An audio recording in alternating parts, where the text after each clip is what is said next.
छतरपुर के श्रद्धालु जिज्ञासु श्रोताओं के समक्ष श्री राम कथा का, श्री राम के चरित्र और गुणों का वर्णन किया जा सके। ज्ञान गंगा समिति के द्वारा प्रतिवर्ष यह आयोजन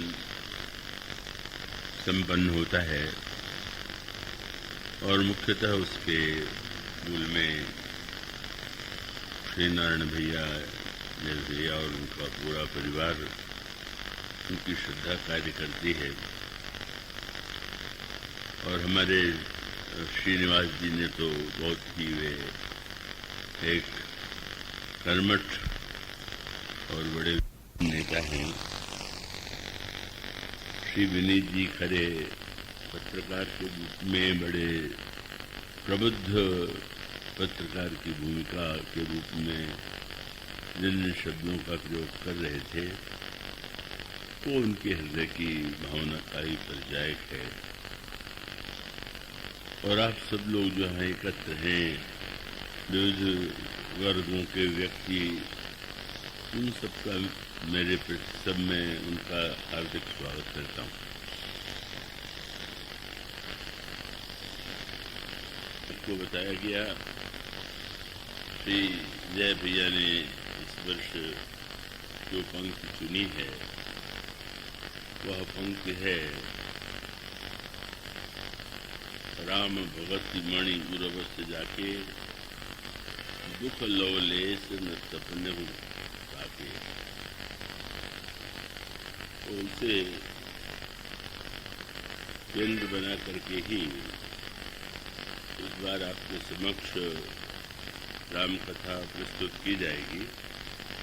मुझे विश्वास है कि आप सब जिज्ञासु और श्रद्धालु श्रोता एकाग्र चित्त से श्रवण करेंगे।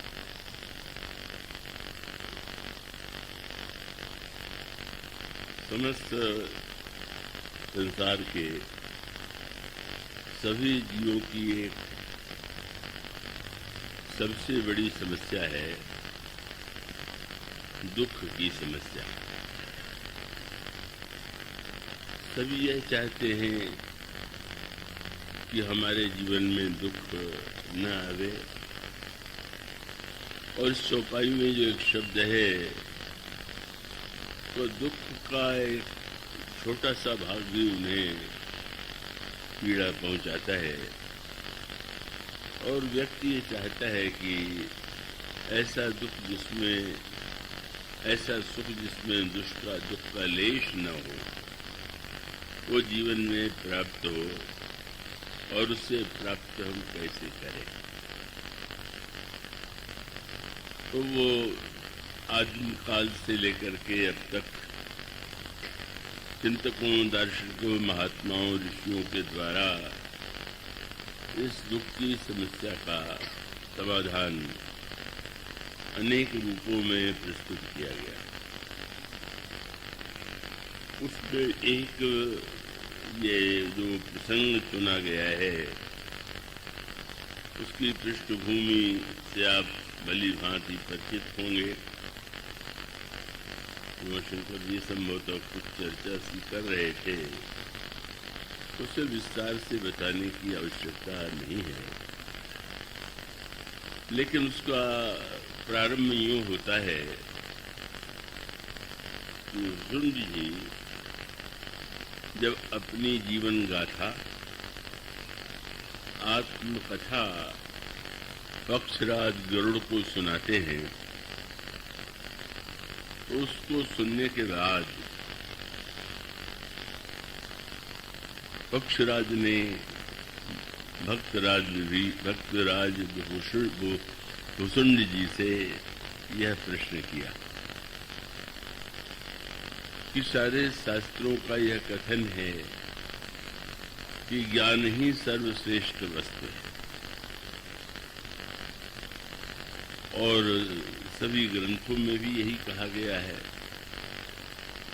मुनि लोमश ने उसी ज्ञान की व्याख्या और ज्ञान का उपदेश आपको दिया, पर आपने भक्ति पक्ष का आग्रह करते हुए ज्ञान को स्वीकार कर दिया तो हम जानना चाहते हैं कि दोनों में भेद क्या है। और इसी प्रश्न के उत्तर में भूषुंडी जी ने एक काव्यमय रूप में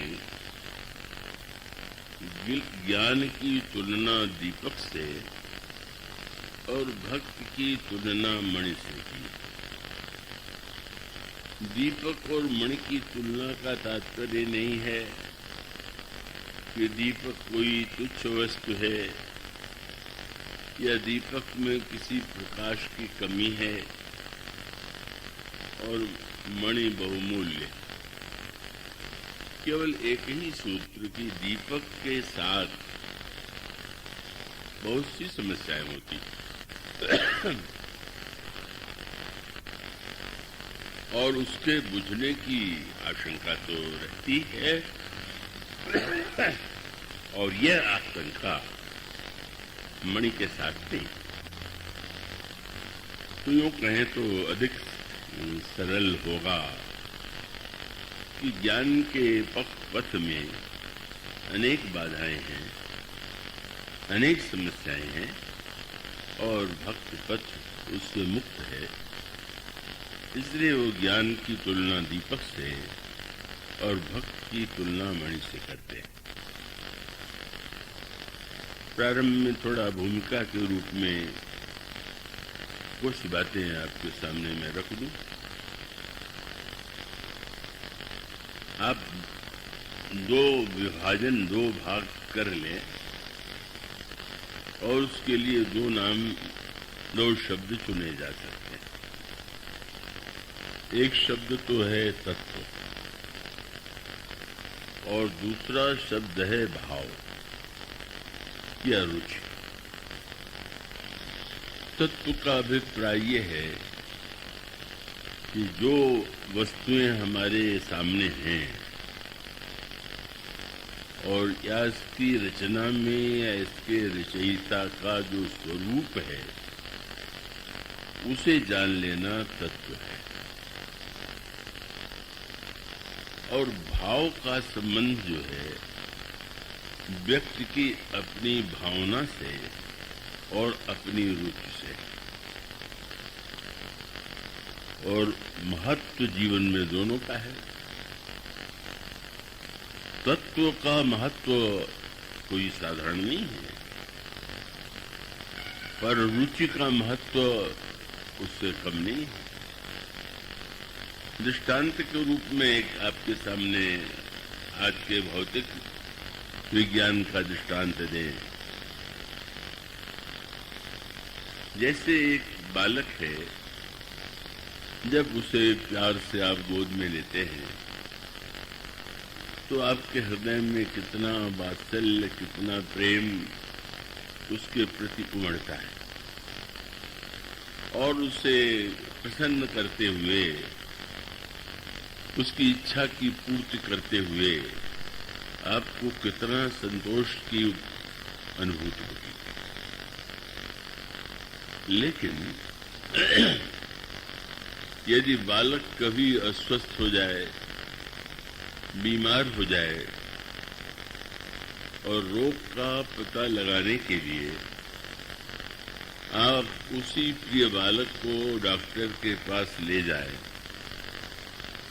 और डॉक्टर यह कहे कि इसके रोग का सही ज्ञान पाने के लिए एक्सरे की आवश्यकता है और उस एक यंत्र के सामने आपका बालक खड़ा कर दिया जाता है, सुला दिया जाता है और उसके द्वारा उसके शरीर के अंतरंग रूप का परिचय सामने आ जाता है। और वो चित्र यूं कहें तो वास्तविक रूप क्या है? उस एक्सरे यंत्र के द्वारा जो दिखाई देता है वही भीतर का अंतरंग सत्य है। शरीर की रचना का वास्तविक रूप वही। किंतु प्रश्न तो यह है कि आप अपने ड्राइंग रूम में या अपने घर में क्या एक्सरे का चित्र कभी लटका सकते हैं? क्या आप बड़े गर्व से कह सकते हैं कि वास्तविक चित्र तो यही है, भीतर का चित्र तो यही है? ऐसा करें तब तो फिर आपके लिए बालक से प्यार कर पाना ही असंभव हो जाएगा।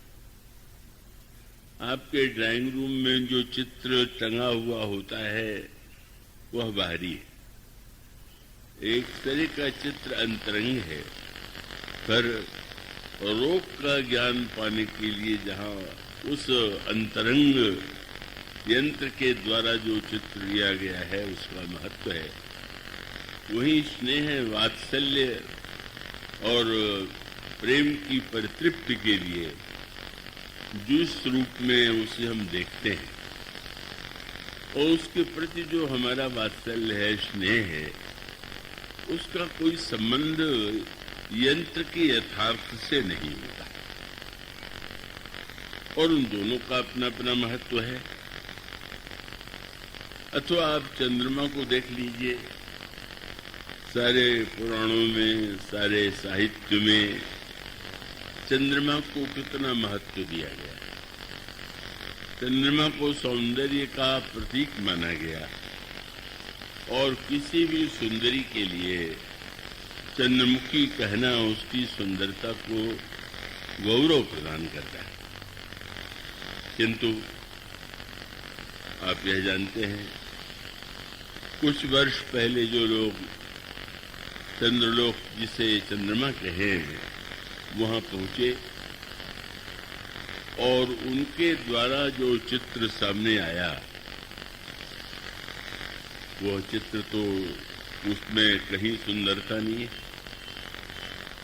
चंद्रमा की सारी भूमि बड़ी उबड़ खाबड़ है और इस दृष्टि से देखें तो वो चंद्रमा का जो रूप आंखों के सामने और विज्ञान के द्वारा देखा गया वह एक सत्य है। लेकिन जब आप शरद पूर्णिमा अभी आई होगी और उसमें आप आकाश में चंद्रमा को देखते हैं, या आज भी जब आकाश में आप चंद्रमा को देखते हैं, तो क्या विज्ञान का उबड़ खाबड़ चित्र जो है आपके सौंदर्य भावना को तृप्त कर सकता है क्या? चंद्रमा आज भी उतना सुंदर दिखाई देता है, इतना शीतल, इतना अच्छा लगता है। चांदनी रात कितनी प्रिय होती है। और इसका अर्थ यह है कि दोनों का अपना महत्व है। ठीक इसी तरह से जिसे हम तत्व कहते हैं वही ज्ञान है, और जिसे हम भाव कहते हैं वही भक्ति का सर्वस्व है। और इन दोनों का महत्व जीवन में निश्चित रूप से समान है। इसमें कोई संदेह नहीं कि व्यक्ति अगर एक और बुद्धि के केंद्र में स्थित होकर के विचार करेगा तो उसका ध्यान तत्व की ओर जाएगा, और दूसरी ओर जब व्यक्ति हृदय की अनुभूतियों से जोड़ करके किसी वस्तु को देखेगा, उसे स्वीकार करेगा, तो उसका संबंध जो है उस विज्ञान से नहीं होगा जो कि उसे एक भिन्न रूप में प्रस्तुत करता है। ठीक यही बात इसको रामायण में एक दूसरे रूप में दिया गया है। मैं आशा करता हूं कि आप लोग तो इतने वर्षों से सुनते रहे हैं और वो दो शब्द बड़े महत्व के हैं। एक शब्द रामायण में प्रयुक्त किया गया, रुचि या रुचिर। रुचि और रुचिर का तात्पर्य आप भली बात जानते होंगे। जब आपको कोई वस्तु बहुत सुंदर लगे तो ऐसा शब्द उसको शब्द के अर्थ में सौंदर्य में कहेंगे, बड़ा रुचिर सौंदर्य है। और कोई भोजन अगर आपको बड़ा स्वादिष्ट लगता हो तो आप ये कहेंगे कि मेरी रुचि के अनुकूल है। अब यह जो रुचि का सत्य है तो यही भक्ति है,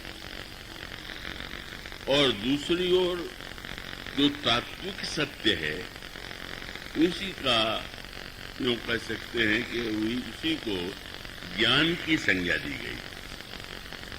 तो ज्ञान और भक्ति के संदर्भ में आप यह जानते हैं कि तत्व ज्ञान आपको रस की अनुभूति नहीं दे सकता। तत्व ज्ञान तो आपके सामने यथार्थ को रख देता है, उसके द्वारा रोग की चिकित्सा हो सकती है, आपके बुद्धि और अपने भूगोल के ज्ञान का, ब्रह्मांड के रचना का रूप सामने आ सकता है। लेकिन जिस सृष्टि में आप रहते हैं उसमें आनंद पाने के लिए का उसमें आप जब रुचि के संदर्भ में देखते हैं तो ही आपको रस आता है। अब कोई व्यक्ति अगर तत्व की दृष्टि से एक दृष्टांत दे दे कि जैसे सोना है, तो जितने प्रकार के आभूषण बनाए जाते हैं सोने के, वो मूलतः तो स्वर्ण है। लेकिन क्या आप व्यवहार में उसको स्वर्ण मान करके संतुष्ट होते हैं क्या? और क्या आप बाजार में केवल सोना खरीदने जाते हैं क्या? इसका उत्तर है कि नहीं। उसी सोने के द्वारा जो आभूषण, जो गहने बनाए जाते हैं, उनका रूप रंग अलग अलग है और वो अलग अलग अंगों में पहने जाते हैं। अगर आप किसी शराब की दुकान पर ये जाकर के कहें कि क्या सोने का हार आपके पास है, और ये कह दे कि सोने का हार तो नहीं है, तो आप तो कमर के सोने की करधनी ले जाइए और तर्क करने लगे कि दोनों में क्या भेद है, सोना ही तो है। तो उसका ये तर्क कोई स्वीकार नहीं करेगा।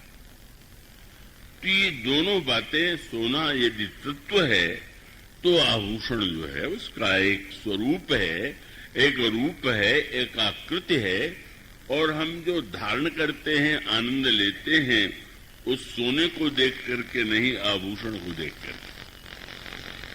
यही बात रामायण में अनेक अनेक रूपों के द्वारा, अनेक अनेक दृष्टांतों के द्वारा समझाई गई। पर यह ध्यान रहे कि रुचि में सावधानी की आवश्यकता है। तत्व में तो सावधानी का कोई प्रश्न ही नहीं। रुचि का अर्थ हुआ जैसे कोई भोजन है, आपको बड़ा स्वादिष्ट लगता है, कोई रूप है, आपको बड़ा रुचिर प्रतीत होता है, लेकिन क्या वह वस्तु आवश्यक है कि रुचिर होने के साथ साथ आपके रुचि के अनुकूल भोजन है, पर वो होते हुए भी आपके शरीर के लिए स्वास्थ्यकारक नहीं? मुझे तो अपनी बात नहीं भूलती, बम्बई में स्वस्थ हुआ, दो बातें बड़ी विनोद भरी सामने आई और दोनों बड़े महत्व की थी। जिन डॉक्टर साहब को मेरी चिकित्सा करनी थी वो बड़े मेरे प्रति श्रद्धालु थे, बड़े भावुक थे, और जब उन्होंने मुझे देखा तो पहले तो प्रणाम ही करने लगे और फिर कहने लगे, ये तो मेरा बड़ा सौभाग्य है कि आप आए और मुझे सेवा का अवसर मिला। आप तो साक्षात भगवान के ही रूप। उन्होंने अपनी भावना प्रकट की, पर हमारे साथ जो एक व्यक्ति गए हुए थे, बड़े विनोदी और बुद्धिमान थे, उन्होंने कहा कि डॉक्टर साहब, भगवान तो हैं, पर आप रोगी समझ के दवा दीजिएगा, भगवान समझ के नहीं।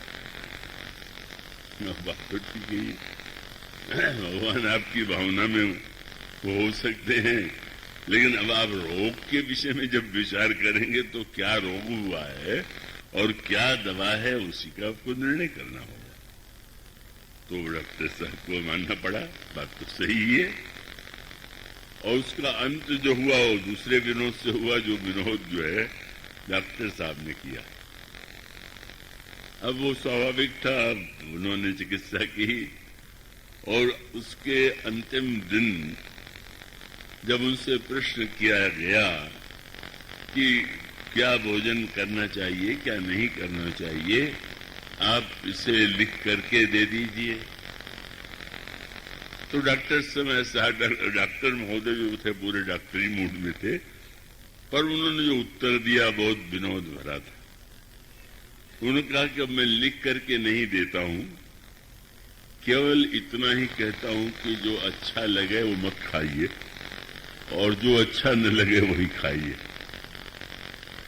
कितनी बड़ी बात उन्होंने कह दिया। तो इसका अभिप्राय है कि आपकी रुचि जिस वस्तु की ओर नहीं है, अगर परोस दी जाए तो आपको बिल्कुल आनंद नहीं आएगा, पर आपके रुचि के अनुकूल कोई वस्तु हो और स्वास्थ्य के अनुकूल न हो, तो ऐसी स्थिति में तो उस रुचि का जिसके द्वारा हम रुग्ण हो जाएं, तो रुचि तो कल्याणकारी नहीं। इसे रामायण में बड़ी सुंदर तुलना की गई। ये रुचि और रुचिर शब्द का प्रयोग रामायण में इतनी अधिक बार किया गया है, और वहां भी सूत्र आप देखेंगे। प्रारंभ में मनु और शत्रुपा भगवान का दर्शन करने के लिए, भगवान को पाने के लिए वन में त्याग, तपस्या और वैराग्य साधना के लिए जाते। जब मनु और शत्रुपा दोनों जा रहे हैं तो वैसे तो पति पत्नी लेकिन गोस्वामी जी ने दोनों के लिए उपमा दी। क्या?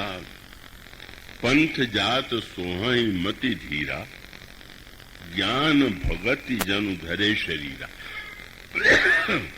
दोनों मनु और शत्रुपा को देखकर ऐसा लग रहा था कि जैसे ज्ञान और भक्ति ही शरीर धारण करके जा रहे हो। बड़े महत्व की बात कही गई। और उसका अभिप्राय यह है कि भले ही पति पत्नी हो, पर यह तो आवश्यक नहीं कि जो वस्तु पति को अच्छी लगे वो पत्नी को भी प्रिय लगे। उनके रुचि में भिन्नता हो सकती है और होती ही है। तो इसलिए यहाँ पर गोस्वामी जी ने प्रारंभ में ही बड़ा मीठा शब्द चुना। उनका मनु मानो मूर्तिमान ज्ञान है और शत्रुपा जी साक्षात भक्ति है। पर अनोखी बात हुई, और ये हुई कि भक्ति ने ज्ञान का वरदान मांगा और ज्ञान ने भक्ति का वरदान मांगा। मानो इसके मूल में तात्पर्य यह था कि ज्ञान और भक्ति में भिन्नता होते हुए भी दोनों एक दूसरे के पूरक हैं और दोनों का अपना महत्व है। इसीलिए आप जानते हैं कि ये जो महाराज मनु की साधना है, उस साधना में श्री राम के दर्शन की साधना नहीं। अभी बातें ऐसी हैं कि जो थोड़ा जो गहराई से पढ़ते हैं उनको प्रतीत होती होगी। पहले वो उनसे मुनियों ने पुराण उन्हें सुनाए। पुराण सुनाने के पश्चात उन्होंने तीर्थ यात्रा का आदेश दिया और तीर्थ यात्रा के पश्चात फिर उन्होंने उनको मंत्र जप करने का आदेश दिया। वो मंत्र कौन सा था? बड़े महत्व का है। इन दिनों श्री अवध से मैं जुड़ा हुआ हूं, वहां पर भक्तों के द्वारा आश्रम का निर्माण हुआ है। तो श्री अवध में उस मंत्र के संदर्भ को लेकर के एक बड़ा मतभेद है। और मतभेद क्या है? उसमें दोहा यह है कि वासुदेव मंत्र का जप मनु ने किया, 12 अक्षर मंत्र वर 12 मंत्र का जप उन्होंने किया। 12 अक्षर का अर्थ है जहां पर 12 अक्षर हो, तो 12 अक्षर का वो मंत्र उसमें क्या, एक तो बड़ा प्रसिद्ध है, ओम नमो भगवते वासुदेवाय, ये 12 अक्षर का मंत्र है। पर वो श्री अवध के जो भावुक भक्त हैं, श्री रामानंद संप्रदाय में जो दीक्षित हैं, वे इसे नहीं मानते। वे कहते हैं 12 अक्षर माने 6 अक्षर श्री राम का, राम रामाय नमः, और 6 अक्षर सीता जी का, जनक नंदन का, श्रीम सीताय नमः। तो वो स्वाभाविक रूप से द्वादशाक्षर का यह अर्थ करते हैं। उनका तात्पर्य है कि जब मनु और शत्रुपा को दर्शन भगवान राम सीता जी का हुआ, तो वो वासुदेव मंत्र का जप क्यों करेंगे? तो ये भ्रम पहले तो छोड़ देना चाहिए। वासुदेव का मंत्र माने श्री कृष्ण का मंत्र नहीं। भगवान कृष्ण वसुदेव के पुत्र हैं, ऐसा मान करके वासुदेव रूप में उनके मंत्र का जप किया जाता है। पर ये द्वादशाक्षर, जिस 12 अक्षर का मंत्र है, वो श्री कृष्ण या श्री राम, उन दोनों में से एक का नहीं।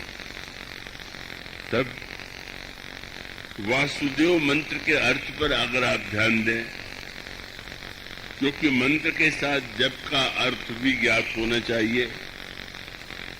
इसलिए प्रसिद्ध सूत्र है, जप क्या है? बोले जपस तदर्थ भावनम। जप का सही रूप यह है कि हम उसके अर्थ की भावना का चिंतन करें। तो ऐसी स्थिति में अगर आप वासुदेव मंत्र के अर्थ पर विचार करें, तो न तो श्री कृष्ण और न तो श्री राम। वह मंत्र तो वस्तुतः वासे वासे तिष्ठति, जो सर्वत्र निवास करता है, जो सर्वव्यापक है, वही वासुदेव है। तो वासुदेव मंत्र उन्हें दिया गया और उन्होंने वासुदेव मंत्र का जप किया।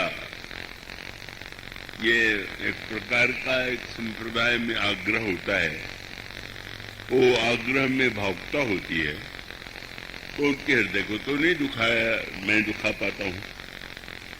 लेकिन उसको दोहे में स्पष्ट लिखा हुआ है कि ये मंत्र श्री कृष्ण या श्री राम का नहीं। क्या है?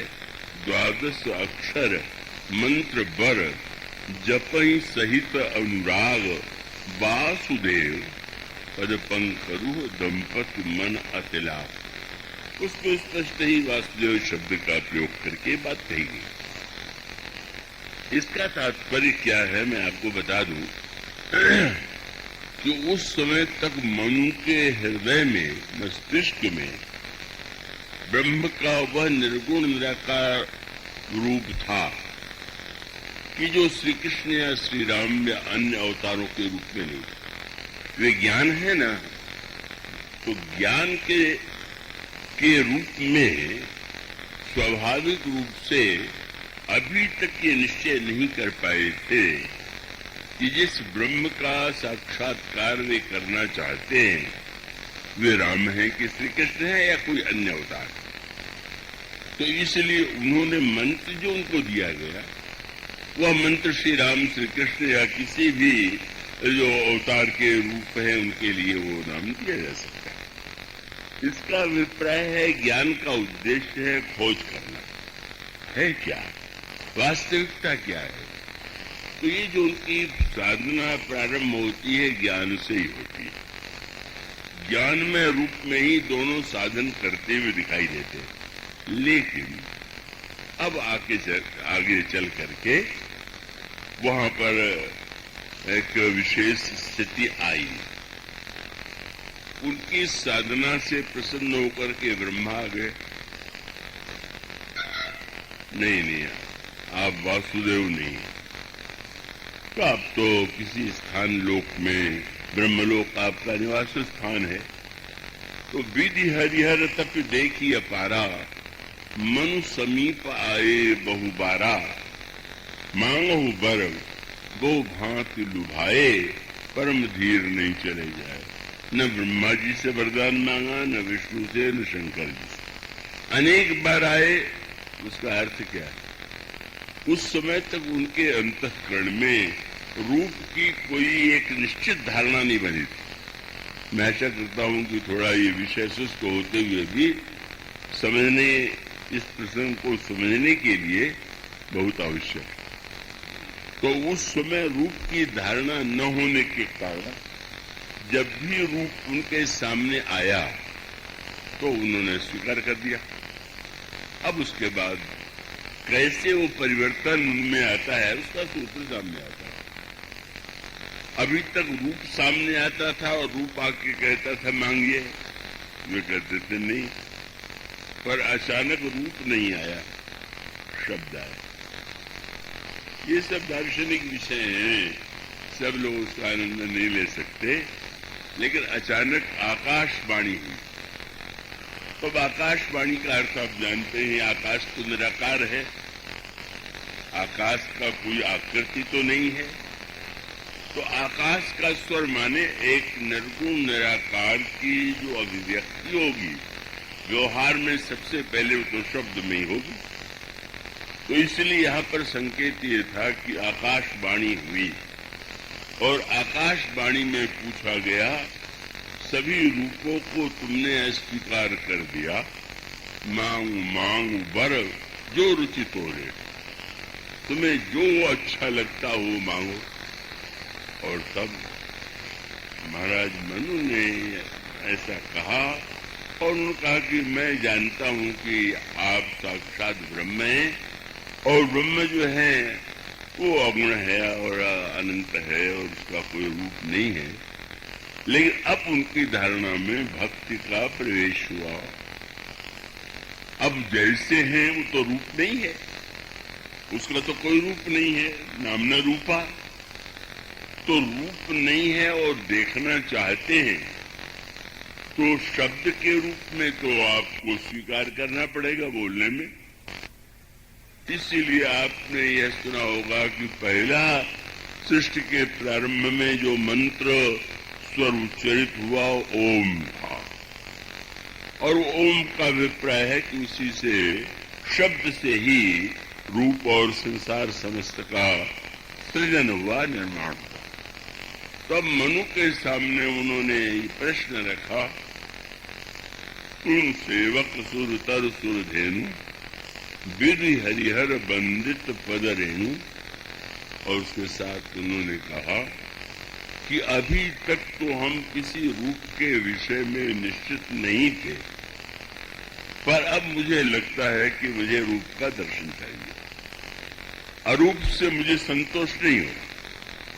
आकृति के अभाव में भले ही वो तत्वतः आकृति तात्विक हो और उसमें कोई किसी प्रकार की समस्या न हो, लेकिन वो हमें संतुष्ट नहीं करता। हम चाहते हैं कि अब रूप का साक्षात्कार करें। तब पूछा गया, कौन सा रूप तुम चाहते हो? अब अरूप को, निराकार को जब तुम रूप के रूप में देखना चाहते हो तो तुम ही बताओगे कि किस रूप में देखना चाहते हो। और तब आकाशवाणी की बात सुन करके अब मनु ने कहा कि महाराज, जो स्वरूप वस्यु मन माही, जेहि कारण मुनि जतन कराही, जो भूषण निमन मानस हंसा, सगुण अगुण जही। बस यहीं पर दोनों मिलन हो गया। वो सगुण भी है, अगुण भी है। सगुण अगुण जही निगम प्रशंसा, देख रही हम स्वरूप भर लोचन। अब उसको हम नेत्र का विषय बनाना चाहते हैं। और तब उसके पश्चात गोस्वामी जी कहते हैं, मनु और शत्रुपा के सामने दो रूपों में भगवान का दर्शन हुआ। एक रूप में अब पहली बार वहां पर श्री राम और जनक नंदिनी से, जनक नंदिनी तो अभ्यास में कहता हूँ, उस समय तो जनक नंदिनी नहीं है। उस समय उनके सामने जो रूप आया वो आदि शक्ति सीता। और तब गोस्वामी जी ने पहली बार श्री राम और सीता जी का नाम लिया। और राम और सीता जी का नाम लेते हुए गोस्वामी जी ने कहा कि वैसे भगवान राम बामंत से सीता सोई। और भगवान राम ने सीता जी का परिचय देते हुए मनु से ये कहा कि आदिशक्ति जही जग उपजाया सो अवतरी मोरे हमारा। इसी के बाद एक बड़ी मीठी बात गोस्वामी ने कहा। अचानक ज्ञान में जो मनु थे उनमें भावुकता आ गई। और ये बड़े समझने की बात है कि अगर व्यक्ति ज्ञानवान ही केवल रह जाए और विचार की ही बातें करे तो उसमें एक प्रकार की शुष्कता होती है, उसमें रस की अनुभूति नहीं होती। अब आप सोच लीजिए कि डॉक्टर लोग शव का पोस्टमार्टम भी करते हैं और उसमें शव को चीर फाड़ करके उसके भीतर जब दृष्टि डालते हैं तो भीतर का शरीर तो वैसा है, पर कोई उसे वैसा तो नहीं देखना चाहेगा। तो ऐसी स्थिति में वस्तुतः यह एक ऐसी भावुकता है जो महाराज मनु के रूप में आई और मनु ने भगवान से जो वरदान मांगा वो तत्व के स्थान पर भाव की बात उन्होंने कही। मैं आशा करता हूँ थोड़ा विषय मूल में समझने का है, इसलिए थोड़ी कठिनाई किन्हीं लोगों को हो सकती है, पर आप उसे समझ सकते हैं। और तब वह गोस्वामी जी कहते कि उन्होंने बड़े डरते डरते कहा कि महाराज मैं तो यही चाहता हूँ कि चाहूं दान शिरोमणि कृपा निधि नाथ कहूं सति भाव चाहूं तुम्हें समान सुत प्रभु सन कौन दुराव। अब आपसे क्या मैं छिपाऊं, मैं चाहता हूं कि आप जैसा पुत्र पाऊं। भगवान ने मुस्कुरा करके कहा अब अपनी तरह मैं कहाँ खोजने जाऊं, मैं ही तुम्हारा पुत्र बन जाऊंगा। अब ये भावुकता जगत जो ब्रह्म निराकार है उसे साकार और साकार के रूप में भी उसको पुत्र बनाने की आकांक्षा, यही है भक्ति भावना का स्वरूप, यही है भक्ति भावना का रस। और भगवान ने बड़ी उदारता से कह दिया मैं तुम्हारा पुत्र बनूं। और अगला शब्द बड़ा सुंदर है, शत्रुपादि भक्ति है। अब भगवान ने उनकी ओर देखा और कितना सुंदर शब्द सुना। उन्होंने कहा कि पहले तो पूछा देवी आप तो जो वर नाथ चतुर नृप मांगा सुई कृपालु में अति प्रिय लगा। जो वरदान महाराज ने मांगा है वो मुझे बड़ा अच्छा लगा। तो भगवान ने शब्द क्या कहा, देवी मांग वर जो रुचि तोरे, फिर वही शब्द है। ज्ञान में तत्व की प्रधानता है और भक्ति में रुचि की। मिठाइयाँ चाहे एक ही वस्तुओं से बनती हों लेकिन सबको मिठाई में भेद लगता है। और आभूषण चाहे सभी सोने के बनते हों, स्व सुंदरता में भेद दिखाई देता है। भगवान ने मुस्कुरा करके कहा मां शत्रुपा तुम बताओ तुम्हारी रुचि क्या है। ये भक्ति का प्राण। भक्त माने आपको जो रुचि लगे। कोई कहते हैं सब भोजन तो एक ही है, सब रस एक ही है, सारी सृष्टि ब्रह्म ही है, तो सब ठीक है, लेकिन होते हुए भी आपको समान रस और आनंद की अनुभूति तो नहीं होती। भगवान ने कहा देवी मांगो वर जो रुचि तोड़े। तो अनोखी बात हुई। शत्रुपा जी ने अचानक वह वरदान मांगा जो उनके स्वभाव के अनुकूल तो नहीं। रुचि की प्रधानता होती है। कोई व्यक्ति बुद्धि प्रधान होता है, कोई व्यक्ति भावना प्रधान होता है, पर उन दोनों के संदर्भ में दोनों का महत्व समान है। पर समान होते हुए भी रुचि में भिन्नता है। पर एक बात जो समझ लेने की है कि रुचि के संबंध में सावधान रहने की आवश्यकता है और तत्व के विषय में तो सावधान रहने का कोई प्रश्न ही नहीं। तत्व माने जैसा है वैसा जान लीजिए। तो लंका से दो रुचिर वस्तुएं भगवान के सामने आई। और रुचिर माने देखने में तो रुचि के अनुकूल लगे।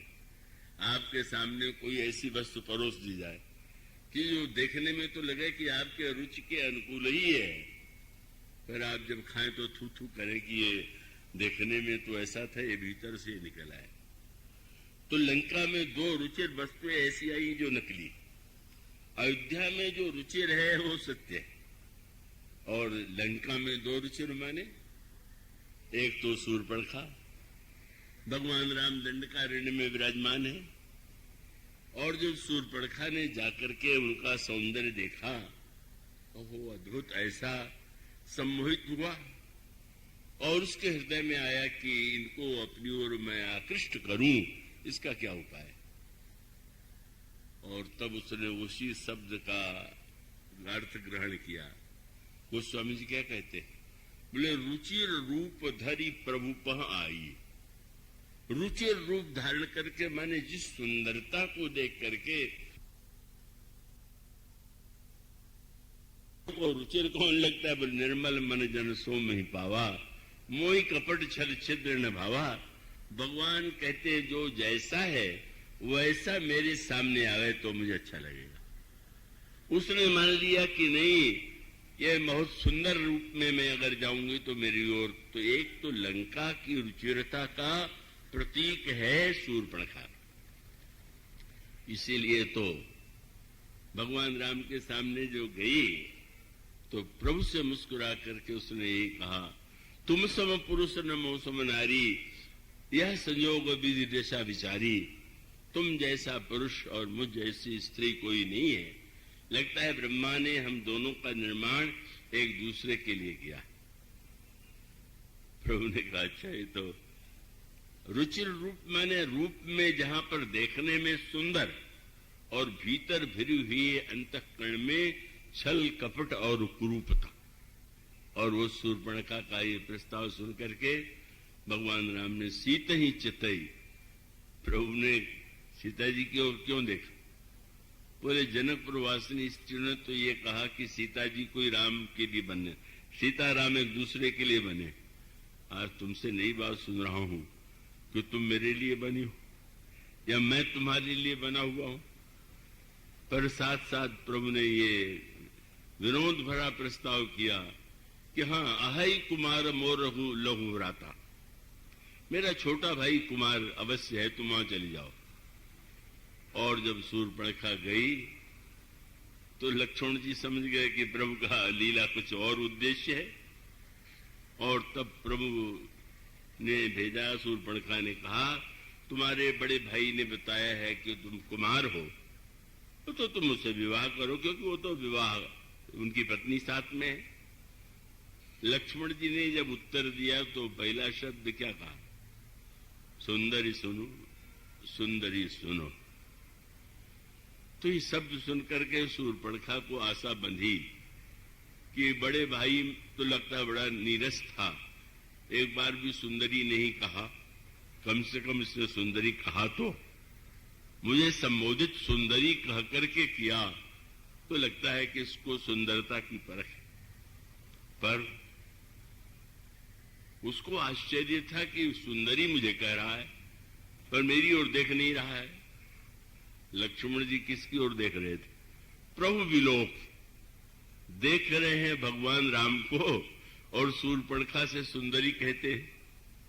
शूर्पणखा कह सकती है कि तुम सुंदरी मानते हो तो मुझे देखते क्यों नहीं। तो लक्ष्मण जी का तो एक ही मन में उत्तर था कि जब तक मैं देखता नहीं तभी तक सुंदरी हो, और जब मैं देख लूंगा तो तुम्हारी असलियत सामने आ जाएगी। मानो लक्ष्मण जी को वैराग्य बताया गया। वासना की दृष्टि से जो सुंदर प्रतीत होता है, जब वैराग्य की दृष्टि उस पर पड़ेगी तो उसकी क्रूरता प्रकट हो जाएगी। तो एक तो रुचिरता का धोखा शूर्पणखा, और दूसरा लंका की रुचिरता का धोखा जो वो है, कौन है, मारीच।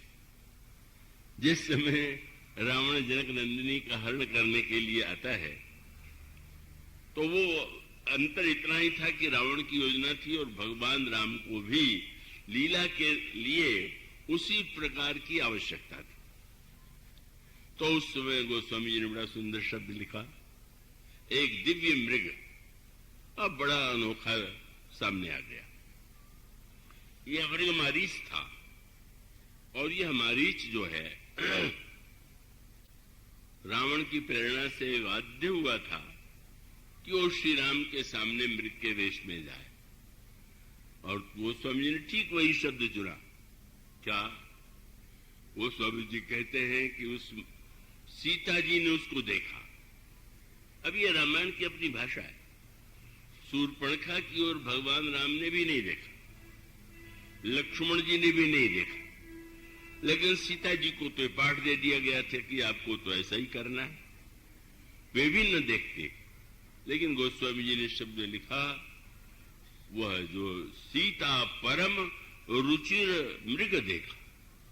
ये लंका की रुचिरता के दो प्रतीक हैं, स्वर्ण मृग और शूर्पणखा। स्वर्ण मानो लोभ का प्रतीक है, और शूर्पणखा के रूप में कामिनी जो है वह मानो काम वासना की प्रतीक है। उन काम वासना में जो रुचिरता है और लोभ में जो आकर्षण है, और उस समय बस यही। शूर्पणखा को श्री राम श्री लक्ष्मण ने नहीं देखा तो कोई समस्या नहीं, पर सीता जी ने देखा। फिर वही बात कि वे भी न देखते, लेकिन भगवान राम तो एक योजना बना चुके हैं कि हरण के लिए आवश्यक है कि वो उसकी ओर देखें। और तब गोस्वामी जी ने लिखा कि सीता परम रुचिर मृग देखा, अंग अंग सुमनोहर वेखा। तो बड़ा सुंदर मृग है। और तब उन्होंने कहा, सुनहु देव रघुवीर कृपाला, यही मृग कर अति सुंदर छाला। सत्य संध प्रभु वध करे ही, आनहु चर्म कहत बैदे। महाराज, ये तो बड़ा रुचिर मृग है। इसका चमड़ा कितना अक्षर होगा, अच्छा सुंदर होगा। आप किसी तरह से या तो इस मृग को पकड़ करके ले आइए। गीतावली में गोस्वामी जी ने दो प्रस्ताव किया। उन्होंने पाए पालिबे योग, मारे पै मंजुल मृगशाला। अगर ये पकड़ में आवेगा तो मैं पाल लूंगा, और अगर पकड़ में ना आवे तो इसका वध कर दीजिएगा, तो इसका चमड़ा बड़ा सुंदर रहेगा। अगर ये पकड़ में आ जाएगा तो पालने योग्य, और पकड़ में ना आवे तो मारने योग्य। अब ये आध्यात्मिक दर्शन है रामायण का। मानो भक्त के लिए भक्त का पालतू बन जाए तो भी ठीक, और ज्ञान के द्वारा उस पर प्रहार करके उसकी वास्तविकता को प्रकट कर दिया जाए, इसका दूसरा स्वरूप। और तब गोस्वामी जी ने लिखा, प्रभु समझ गए नाटक ठीक ठीक चल रहा है। और गोस्वामी जी ने फिर ये कहा, क्या? लंका की इन दोनों रुचिरताओं से सावधान रहिए, जो देखने में सुंदर लगे, आकर्षक लगे, हमारी वृत्तियों को अपनी ओर खींचे, लेकिन जो हमारे अंतर हृदय में वासना, कलुष और प्रलोभन उत्पन्न करे। और इसलिए भगवान राम ने एक बड़ा, तो तुलसीदास जी ने एक बड़ा सुंदर शब्द का प्रयोग किया। क्या? सीता जी ने कहा मृग बड़ा रुचिर है, तो भगवान राम ने जो धनुष पर बाण चढ़ाया उसके लिए गोस्वामी जी ने शब्द क्या लिखा, मृग विलोक प्रभु कटिपट बांधा, और करतल चाप रुचिर सर साधा। अब तुम कह रही हो कि ये बड़ा रुचिर है, तो मेरा बाण भी रुचिर है। एक संकेत है, बाण तो रुचिर किसी को नहीं लगेगा। बाण जो जिससे मृत्यु हो जाती है वो रुचिर किसको लगेगा? और सोने का मृग किसको रुचिर नहीं लगेगा?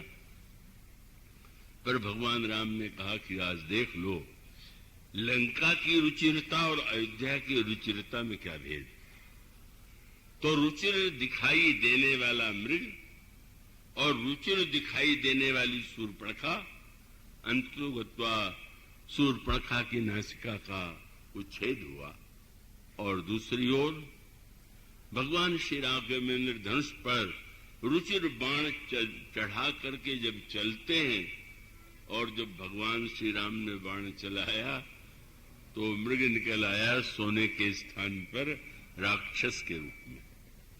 मानो भगवान के बाण ने बता दिया कि यह जो मेरा बाण है यह तो व्यक्ति को वस्तुतः कल्याण की दिशा में ले जाने वाला है, क्योंकि मारीच को भगवान ने सद्गति प्रदान कर दिया। पर इसका अभिप्राय कि शूर्पणखा और शूर्पणखा के स्थान और जिस समय हमारे जीवन में प्रलोभन की वृत्ति का प्राकट्य होगा उसके पीछे अगर हम भागेंगे, उसको जीवन में अगर हम हस्तगत करना चाहेंगे तो अकल्याणकारी होगा। और तब इसका अभिप्राय है कि मनुष्य में एक और विचार की जिज्ञासा होती है, वो सत्य को जानना चाहता है और वो जानने की इच्छा बहुत उचित है। अंततोगत्वा संसार में जो बड़ी से बड़ी खोज हुई है, तत्व ज्ञान जो होता है का वो तो विचार के द्वारा होता है, लेकिन रस की अनुभूति जो है, आनंद की जो अनुभूति है, वो तो व्यक्ति को भाव में होती है।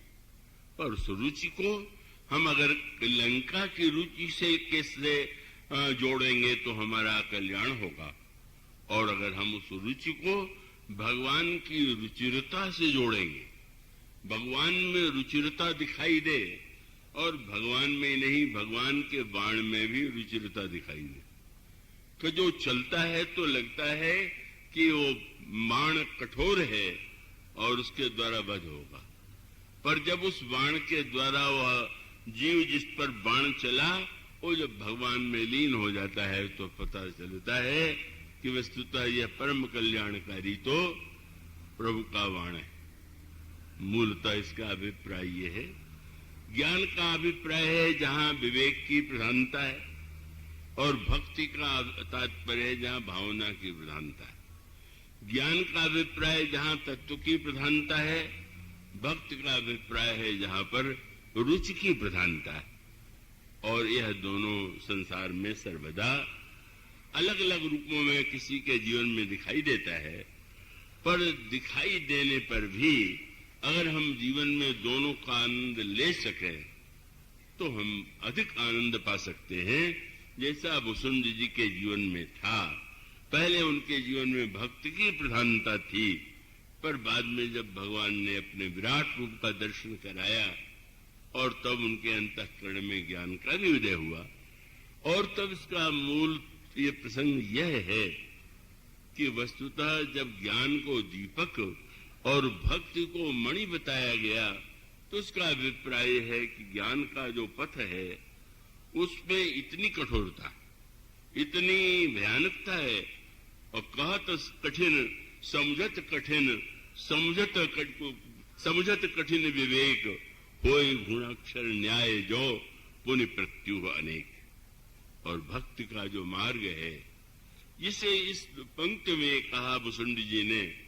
यद्यपि कहा तो यही कि मैं पक्षपात रहित होकर के बोल रहा हूं, पर विनोद यही है कि भाई कोई पक्षपात व्यवहार में तो हो ही नहीं सकता है, पक्षपात रहित। विचार में आप निष्पक्ष हो सकते हैं, क्रिया में तो निष्पक्ष आप हो ही नहीं सकते, संभव नहीं। अब उसका अभिप्राय कि जैसे हंस है, वो निष्पक्षता का कोई अच्छी तरह से न्याय करेंगे, न्याय करे तो कहेंगे तो हंस के समान, पर हंस के समान माने जो दूध और पानी को अलग करे, तो दूध और पानी को हंस अगर केवल अलग कर देता तो निष्पक्ष होता, लेकिन दूध पानी को अलग करके जब दूध को पी जाता है तो पक्षपाती हो ही गया दूध का, नहीं तो जल को क्यों नहीं पी ले रहा।